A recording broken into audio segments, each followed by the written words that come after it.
ऋषि जैसे प्रबुद्ध पुरुषों के अक्षर मौन के नीलांबर से धरती पर उतरते हैं। मौन रस चखे हुए ये पंखी धीरे धीरे मन के आंगन में अपने पंख खोलने लगते हैं। वे मौन का संदेशा तो लाए हैं, लेकिन यह मौन सुना नहीं है, अर्थों से ओतप्रोत है। ऋषि जरा भी अस्थिर नहीं है, वे विनम्र है और फिर भी एक सम्राट।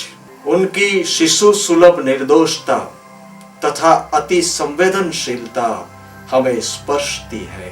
उनमें पूर्ण स्वीकार भाव है, परंतु दूसरा गाल आगे कर देने वाली नम्रता नहीं। यह संत शब्द बड़ा प्यारा है, जो सत से निर्मित हुआ है, जिसने अपने को तो समाप्त कर डाला, जिसका मैं भाव तो गया, अब केवल सद्भाव बचा है। संत तो जीता जागता मंदिर है, चलता फिरता परमात्मा है। कवि तो कभी कभी किसी क्षण में ही कवि होता है, ऋषि तो 24 घंटे कवि होते हैं। उनके बैठने में, उनके उठने में, उनके चलने में, उनके बोलने में और उनके न बोलने में सभी तरह काव्य ही काव्य होता है। काव्य का अर्थ है सत्य को पा लेना। अब उनके जीवन में सब सुंदर हो गया है। आइए ऋषि जी हमें विस्मय व रोमांचकारी यात्रा पर लिए चलते हैं।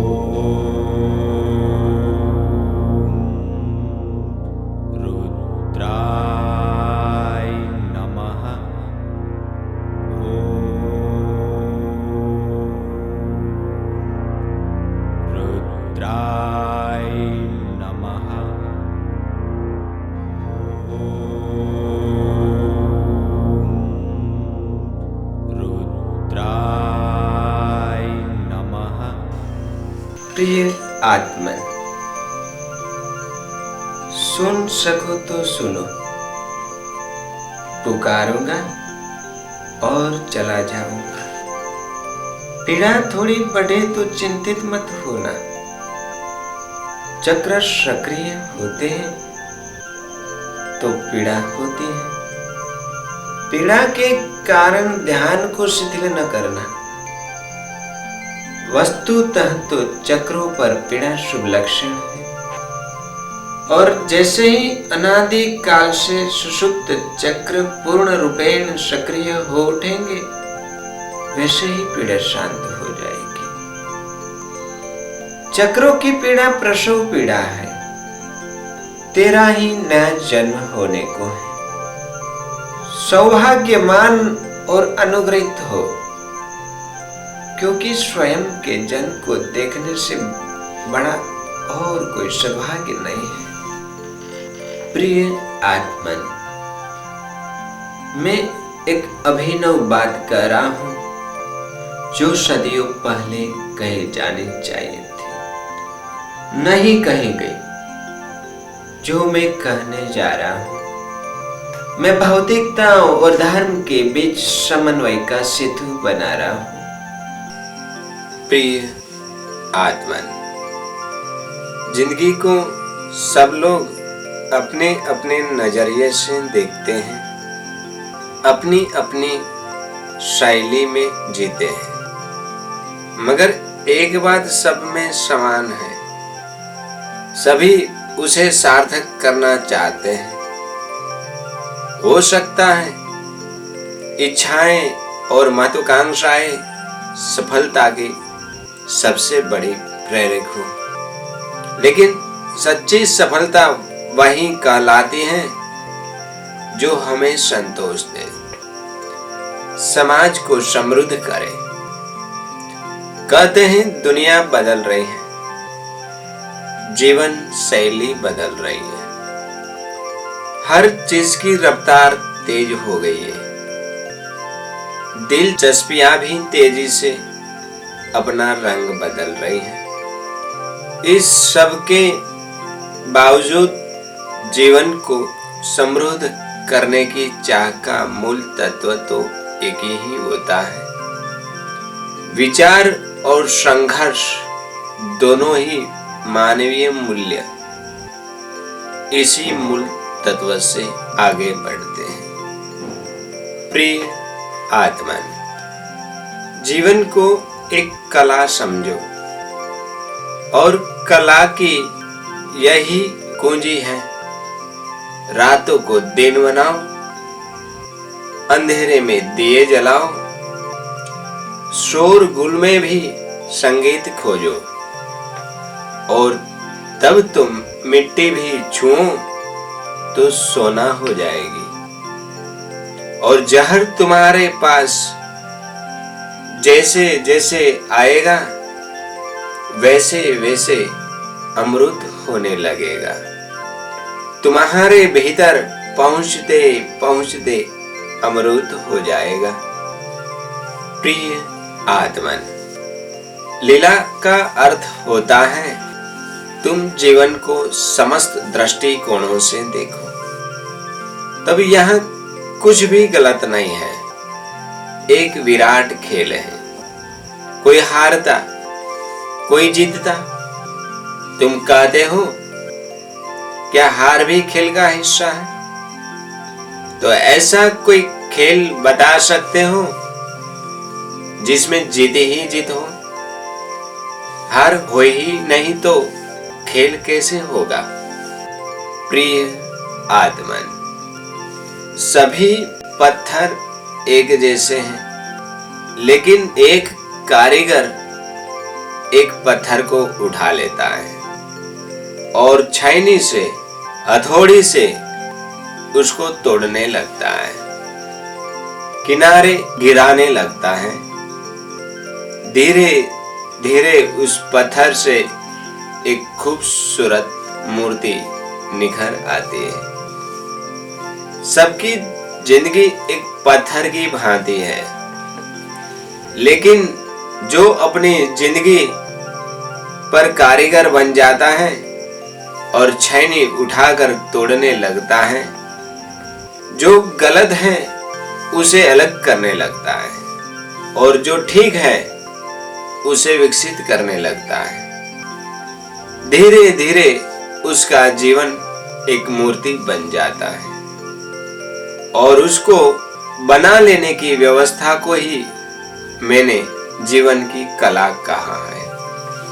प्रिय आत्मन, हर काम ऐसे करो जैसे यह जीवन का आखिरी दिन है। यह सूर्यास्त आखिरी सूर्यास्त है।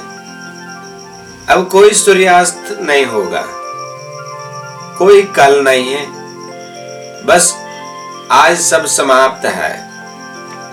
हर काम ऐसे ही करो कि यह आखिरी दिन है, और हर काम ऐसे भी करो कि जीवन अनंत काल तक चलेगा। प्रिय आत्मन, छोटे घास के पौधे की भांति हो जाना। तूफान आता है, घास का पौधा जमीन पर लेट जाता है, अकड़ रहता ही नहीं, जरा भी नानुच नहीं करता, यह भी नहीं कहता कैसे करूं, यह ठीक नहीं है, क्यों मुझे झुका रहे हो, बात ही नहीं उठाता। तूफान आता है, तूफान के साथ ही झुक जाता है।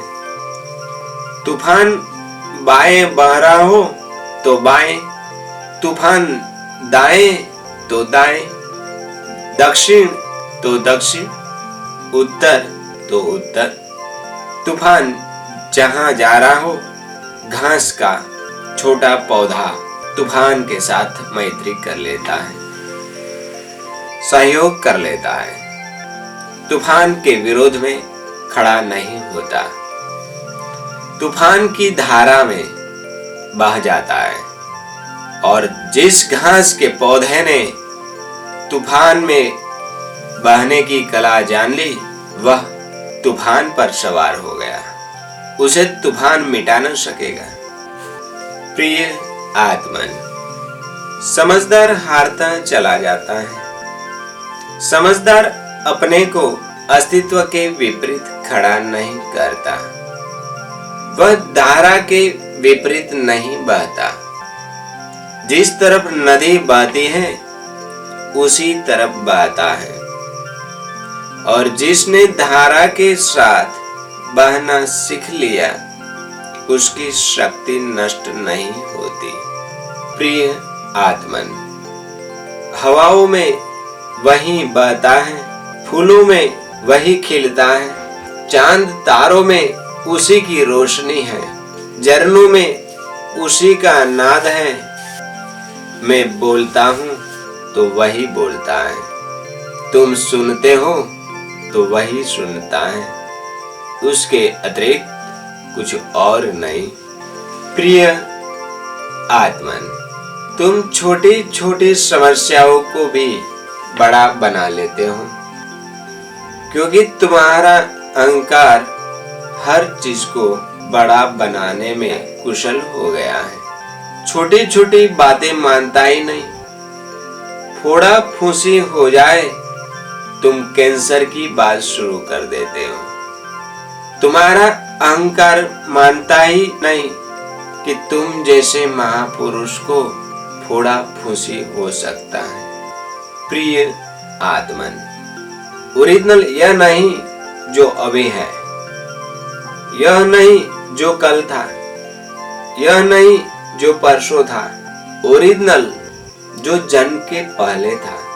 जो तेरा चेहरा है वह बता, क्योंकि यह चेहरा तो तेरे माँ बाप से मिला है, तेरा नहीं है। यह आंख का रंग तेरे माँ बाप से मिला है, तेरा नहीं है। यह नाक नक्श तेरे माँ बाप से मिला है, तेरा नहीं है। यह चमड़ी का रंग तेरे माँ बाप से मिला है, तेरा नहीं है। अगर निग्रो माँ बाप होते तो यह काला हो जाता, अगर अंग्रेज माँ बाप होते तो यह भूरा हो जाता। यह पिगमेंट जो शरीर के रंग का है, यह तो तेरे माँ बाप से मिला है, तेरा रंग नहीं है। अपना रंग क्या है उसका पता लगा, अपने चेहरे की फिक्र कर, यह तो माँ बाप का दिया हुआ चेहरा है, दिए हुए चेहरे छीन लिए जाएंगे। प्रिय आत्मन, अनंत उसके द्वार हैं, वस्तुतः जितने व्यक्ति हैं उतने ही उसके द्वार हैं। तुम जहां खड़े हो वहीं से उसका मार्ग है। तुम्हें किसी दूसरे व्यक्ति जैसा नहीं होना है, न तुम्हें किसी और के वस्त्र ओढ़ने हैं, न किसी और के विचार धारण करने हैं। तुम्हें तो अपने को समझना है। प्रिय आत्मन, बहुत आनंद है इस जगत में, बहुत आलोक है और बहुत सौंदर्य है। काश हमारे पास देखने की आंखें हो और ग्रहण करने वाला हृदय हो। प्रिय आत्मन, कुछ निर्माण करो, कुछ नया इस जगत में लाओ जो नहीं था। फिर चाहे विज्ञान के द्वारा लाओ, चाहे आध्यात्मिकता के द्वारा, मगर इस जगत को सुंदर बनाओ। यत्र विश्वम भवति एक नीडम, अर्थात समस्त विश्व एक घोंसला है और हम सब उसी घोंसले के पंछी हैं। एक कैसा विलक्षण जीवन मंत्र, कैसी विशाल भावना जिसमें विश्व की कई समस्याओं का समाधान है। एक व्यक्ति के जीवन की भव्य जागृति समग्र राष्ट्र के भाग्य को बदल सकती है, समस्त मानव जाति के भाग्य को भी।